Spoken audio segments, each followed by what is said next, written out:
بسم اللہ الرحمن الرحیم۔ دنیا میں سب سے قریبی رشتہ دار ماں باپ، بہن بھائی اور بیوی شوہر کا ہوتا ہے۔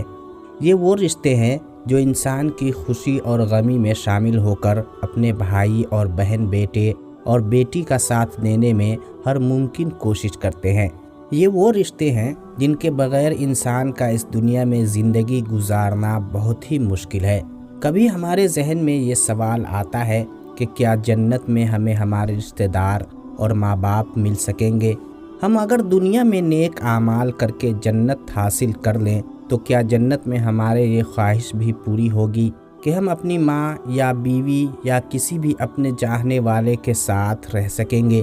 حدیث میں ہے کہ جب کسی انسان کی روح قبض کی جاتی ہے تو اس کی روح کو علیین یا سجین میں بھیجا جاتا ہے۔ علیین نیک روحوں کا مقام ہے۔ وہاں تمام روحیں اس روح سے ملاقات کرتی ہیں۔ جس بندے کی روح کو علیین میں بھیجا جاتا ہے، اس روح سے ملنے کے لیے تمام رشتہ داروں کی روح اس روح سے ایسے ملتی ہے جیسے کہ کئی صدیوں سے بچھڑا انسان کسی سے ملتا ہے۔ اللہ تعالیٰ فرماتا ہے کہ اے میرے بندو، آج تم پر نہ کوئی خوف طاری ہوگا اور نہ تم غمگین ہوگے۔ میرے وہ بندے جو ہماری آیتوں پر ایمان لائے تھے، تم بھی اور تمہاری بیویاں بھی خوشی سے چمکتے چہروں کے ساتھ جنت میں داخل ہو جاؤ۔ ان کے آگے سونے کے پیالے اور گلاس گردش میں لائے جائیں گے، اور جنت میں ہر وہ چیز ہوگی جس کی ان کے دلوں میں خواہش ہوگی اور جس سے آنکھوں کو لذت حاصل ہوگی۔ ان سے کہا جائے گا کہ اس جنت میں تم ہمیشہ رہو گے۔ ان آیات سے ظاہر ہوتا ہے کہ جو مرد حضرات جنتی ہوں گے، ان کی بیویاں بھی ان کے ساتھ ہی جنت میں داخل کی جائیں گی۔ ان کے لیے شرط یہ ہے کہ ان کی بیویاں بھی نیکوکار اور پرہیزگار ہوں۔ حضرت ابو ہریرہ رضی اللہ تعالی عنہ سے روایت ہے کہ رسول کریم صلی اللہ علیہ وسلم نے ارشاد فرمایا، جس وقت کوئی مومن بندہ مرنے کے قریب ہوتا ہے تو رحمت کے فرشتے سفید ریشمی کپڑا لے کر آتے ہیں اور روح سے کہتے ہیں کہ نکل جاؤ، تو اللہ سے راضی ہے اور اللہ تعالیٰ تجھ سے راضی ہے، اللہ تعالیٰ کی رحمت کی جانب اور اس کے رزق کی جانب اور اپنے پروردگار کی جانب جو کہ غضبناک نہیں ہے۔ پھر وہ روح اس طرح سے معطر حالت میں نکل جاتی ہے جس طریقے سے عمدہ خوشبودار مشک، اور فرشتے ہاتھ در ہاتھ اسے اٹھاتے ہوئے آسمان کے دروازے پر لے جاتے ہیں، تو آسمان والے فرشتے کہتے ہیں کیا عمدہ خوشبو ہے جو کہ زمین سے آئی ہے۔ پھر اس کو اہل ایمان کے ارواح کے پاس لاتے ہیں تو وہ ارواح خوش ہوتی ہیں، اس سے زیادہ جو کہ تم کو کسی بچھڑے ہوئے شخص کی آمد سے ہوتی ہے۔ پھر وہاں پہلے سے موجود مومنین اس آنے والے سے دریافت کرتے ہیں فلاں آدمی نے کیا کیا اور فلاں آدمی کا کیا ہوا، یعنی جس شخص کو وہ لوگ دنیا میں چھوڑ گئے تھے اب وہ کس طرح کے کام میں مشغول ہے۔ پھر خود ہی ان میں سے چند ارواح کہتی ہیں ابھی ٹھہر جاؤ، اس کو چھوڑ دو، یہ دنیا کے غم میں مبتلا تھا۔ وہ روح کہتی ہے کیا وہ شخص تم لوگوں کے پاس نہیں پہنچا، وہ تو مر چکا تھا۔ اس پر وہ روحیں کہتی ہیں اس کا مطلب وہ شخص جہنم میں گیا ہوگا۔ اور جس وقت کافر کی موت آتی ہے تو عذاب کے فرشتے ایک ٹکڑا کاٹ کر لے آتے ہیں اور وہ کہتے ہیں کہ تم نکل کر باہر آ جا اور چل اللہ کے عذاب کی طرف، اس حال میں کہ تو اللہ سے ناراض ہے اور تجھ سے اللہ تعالی ناراض ہے۔ پھر وہ روح نکلتی ہے اس طرح سے کہ جس طرح سڑے ہوئے مردار کی بدبو ہوتی ہے، یہاں تک کہ زمین کے دروازے پر اس کو لاتے ہیں تو وہاں مامور فرشتے کہتے ہیں کتنی گندی بدبو ہے۔ پھر اس کو کفار اور مشرکین کی ارواح میں لے جاتے ہیں۔ حدیث پاک میں ہے کہ تمہارا تمام نامہ اعمال تمہارے رشتہ داروں اور خاندان والوں کے سامنے پیش کیے جائیں گے۔ بے شمار روایات ہیں کہ جنت میں سب رشتہ دار ایک دوسرے کو پہچان لیتے ہیں، وہ ایک دوسرے کے ساتھ مل جل کر رہیں گے، اللہ تعالیٰ ان کو اکٹھا رکھے گا۔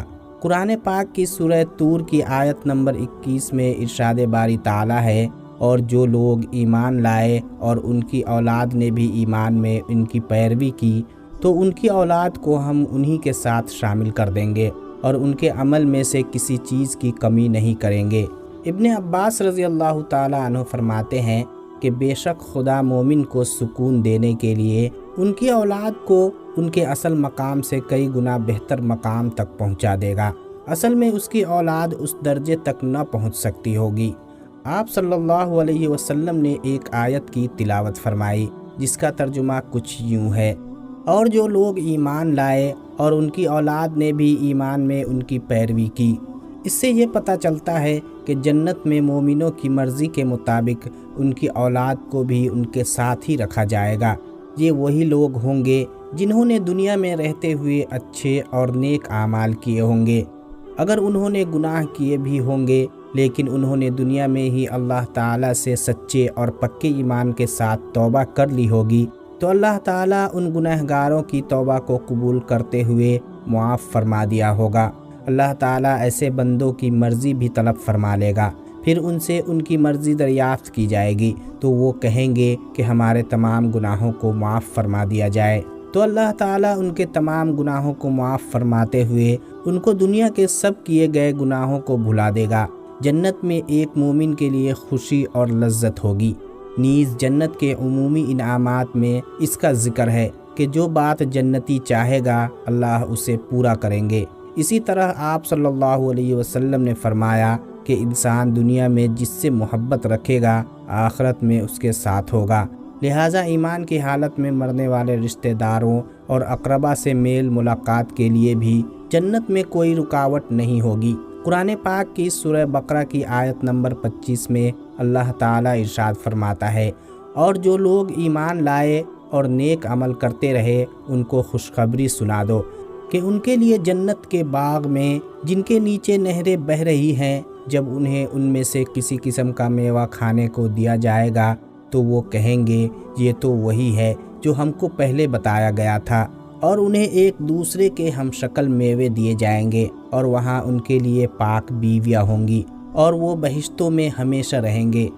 نبی کریم صلی اللہ علیہ وسلم کا فرمان ہے کہ مومن کو جب جنت میں داخل کیا جائے گا اور جب وہ کسی بھی رشتہ دار کو ملنے کی خواہش رکھے گا تو اس جنتی کا بستر اس جنتی کو اس کے جنت میں دوسرے رشتہ دار کے پاس لے کر چلا جائے گا، اور وہ دونوں جنتی رشتہ دار ایک دوسرے سے باتوں میں مشغول ہو جائیں گے۔ وہ ایک دوسرے کو یہ باتیں کہیں گے کہ ہم نے اللہ تعالیٰ سے سچے دل سے توبہ کی تھی اور اللہ تعالیٰ نے ہماری فلاں دن اور فلاں مقام پر بخشش فرمائی تھی۔ اللہ تعالیٰ سے دعا ہے کہ اللہ تعالیٰ ہم سب کو نیک کام کرنے کی توفیق عطا فرمائے۔ آمین یا رب العالمین۔